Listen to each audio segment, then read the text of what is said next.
1 Pedro capítulo 1, versículos 13 y 14, que es el texto que estudiaremos en esta ocasión, nos va a enseñar algo con respecto a nuestro llamamiento a la santidad. Gracias damos a Dios, porque Él nos ha elegido y santificado por el Espíritu Santo, y aún más, porque ha provisto la salvación a todo el mundo. Aunque los estudios que haremos son específicamente para los que ya son cristianos, ustedes que todavía no lo son deben estudiar también con nosotros, porque aprenderemos cosas esenciales para todo ser humano. Nuestro único deseo es dar gloria a Dios por medio del estudio de su palabra, siempre con la idea de aplicar sus enseñanzas en una manera muy práctica a nuestra vida cotidiana. Cuando ustedes hayan estudiado suficiente para llegar a desear ser miembros del cuerpo de Cristo, les rogamos que nos avisen, y con todo gusto les ayudaremos a cumplir su deseo o a estudiar más las Sagradas Escrituras. Así todos juntos daremos gracias a Dios por la salvación de su alma, y para Él será la gloria que le es debida. El apóstol Pedro, escribiendo por la inspiración del Espíritu Santo, nos enseña en 1 Pedro 1, versículos 13 al 14. Por tanto, ceñid los lomos de vuestro entendimiento, sed sobrios, y esperad por completo en la gracia que se os traerá cuando Jesucristo sea manifestado. Como hijos obedientes, no os conforméis a los deseos que antes teníais, estando en vuestra ignorancia. Las palabras, por tanto, llaman nuestra atención sobre los versículos anteriores que nos enseñan las maravillas de nuestra gran salvación. Las tres personalidades de la deidad, el Padre, el Hijo y el Espíritu Santo, han desarrollado un trabajo perfecto.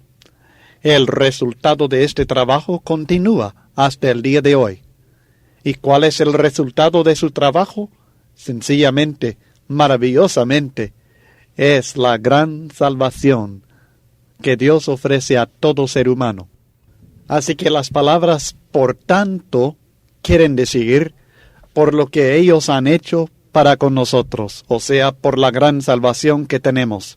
Entendiéndolo así, leamos de la siguiente manera: por la gran salvación que tenemos, ceñid los lomos de vuestro entendimiento, sed sobrios, y así de esta manera. Pero, ¿qué quiere decir ceñid los lomos de vuestro entendimiento? Cuando el apóstol Pedro escribió esta carta, lo hizo empleando un sentido figurado muy claro. Como todos ellos llevaban túnicas largas y flojas, era necesario ceñirlas o apretarlas al cuerpo para trabajar o luchar. Era esto entonces la forma de prepararse para actuar. Ceñid los lomos de vuestro entendimiento, quiere decir, preparen sus mentes para la acción. Preparen su entendimiento, prepárense mentalmente, pónganse listos intelectualmente para la lucha espiritual en la iglesia. Una traducción moderna lo explica muy bien así. Por eso, desembarazado el espíritu de todo impedimento. Y la versión Dios llega al hombre dice, por eso piensen bien lo que van a hacer.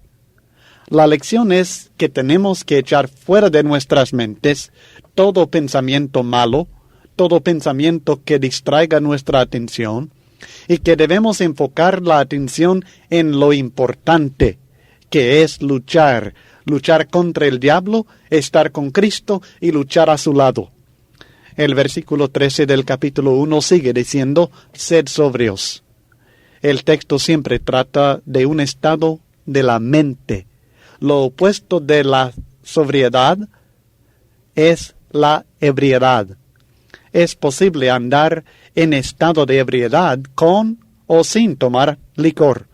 Por ejemplo, muchos andan en un estado de ebriedad mental por sus pasiones o concupiscencias.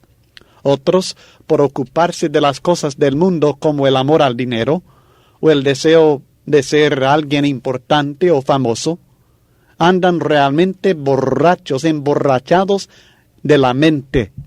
La verdad es que el versículo no habla específicamente de la sobriedad, que es lo contrario de la borrachera, pero sí incluye esta idea. Más habla de la borrachera espiritual, que llega a las personas que están ocupándose y preocupándose en las atracciones del mundo. El cristiano tiene que echar fuera de su mente todos estos impedimentos y fijar la vista en lo necesario, lo importante que es su vida y su servicio para el Señor. Tenemos que tener siempre pensamientos sanos. El versículo 13 dice también: y esperad por completo en la gracia que se os traerá cuando Jesucristo sea manifestado. La palabra gracia se refiere a nuestra herencia, porque por la gracia de Dios nosotros tenemos una herencia segura. Pero para esperar por completo en esa herencia que recibiremos cuando Cristo sea manifestado, tenemos que estar preparados espiritual y mentalmente. Por eso tenemos que fijar la vista en Él y echar de nuestras mentes todo pensamiento que nos impida hacerlo. Nuestra herencia es la vida eterna en el cielo, y la recibiremos cuando Jesucristo sea manifestado. Es decir, cuando Cristo venga otra vez al final de este mundo, Él nos traerá nuestra herencia, que es la salvación de nuestras almas del fuego, del castigo, reservado para todos los desobedientes. Tenemos que velar, tenemos que trabajar, tenemos que confiar en Él, tenemos que esperar su venida. En Lucas 12, 35 al 36, Cristo Jesús dijo: estén ceñidos vuestros lomos, y vuestras lámparas encendidas, y vosotros sed semejantes a hombres que aguardan a que su Señor regrese de las bodas, para que cuando llegue y llame, le abran enseguida.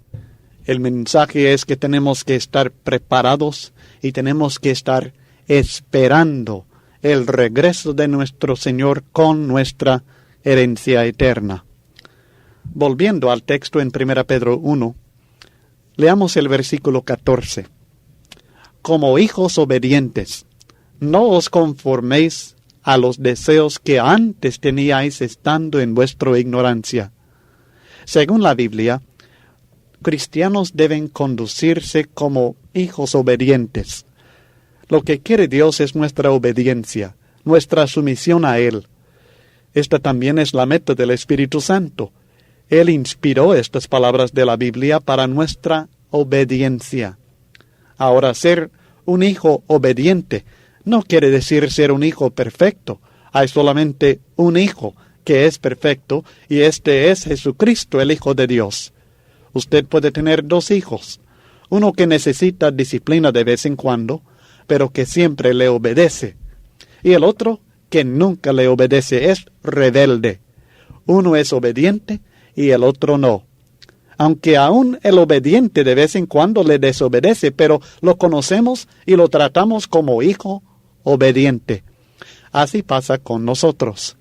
Somos hijos obedientes si queremos y tratamos de hacer la voluntad de nuestro Padre Celestial. De vez en cuando vamos a pecar, porque siempre somos hombres débiles, pero nuestro deseo es agradar a nuestro Padre. No podemos ser perfectos, no podemos vivir siempre sin pecar, pero sí podemos tratar de vivir siempre sin el pecado. Esto es lo que Dios quiere, que tratemos de vivir sin el pecado, que seamos hijos obedientes, que seamos hijos que están tratando siempre de ser perfectos, de agradar a nuestro Padre Celestial. Personas que estén luchando por la perfección. Cuando estamos viviendo así, Él nos perdona los pecados que cometemos, si los confesamos a Él por medio de la oración. El apóstol Juan dice en 1 Juan 1, del 6 al 9, si decimos que tenemos comunión con Él y andamos en tinieblas, mentimos y no practicamos la verdad.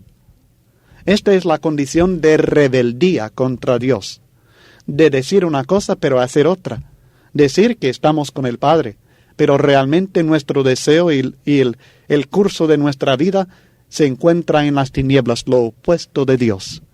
Mentimos y no practicamos la verdad, pero si andamos, sigue el texto, si andamos en luz como Él está en luz, tenemos comunión unos con otros, y la sangre de Jesucristo, su Hijo, nos limpia de todo pecado. Andar en luz no es no tener ningún pecado. De otra manera, no habría necesidad de que la sangre de Cristo nos limpiara de ello. Luego dice el texto, si decimos que no tenemos pecado, nos engañamos a nosotros mismos y la verdad no está en nosotros. Pero si confesamos nuestros pecados, Él es fiel y justo para perdonar nuestros pecados y limpiarnos de toda maldad. Pedro dice, no os conforméis a los deseos que antes teníais, estando en vuestra ignorancia. La palabra conforméis viene de una palabra griega, de la cual se traducen también las palabras designio, esquema, modelo. Todas estas palabras tienen algo que ver con un parecer. Los cristianos no pueden parecerse a los demás del mundo. Ellos tienen que vivir, hablar, pensar y trabajar en una forma distinta del resto del mundo. No deben conformarse a este siglo, sino que deben transformarse por medio de la renovación de su entendimiento para comprobar cuál sea la buena voluntad de Dios, agradable y perfecta. Romanos capítulo 12, versículos 1 y 2. No deben amoldar sus vidas conforme a las pasiones de antaño cuando no conocían a Dios, sino que tienen que vivir de una manera diferente. Demos gracias a Dios por llamarnos del mundo a su iglesia.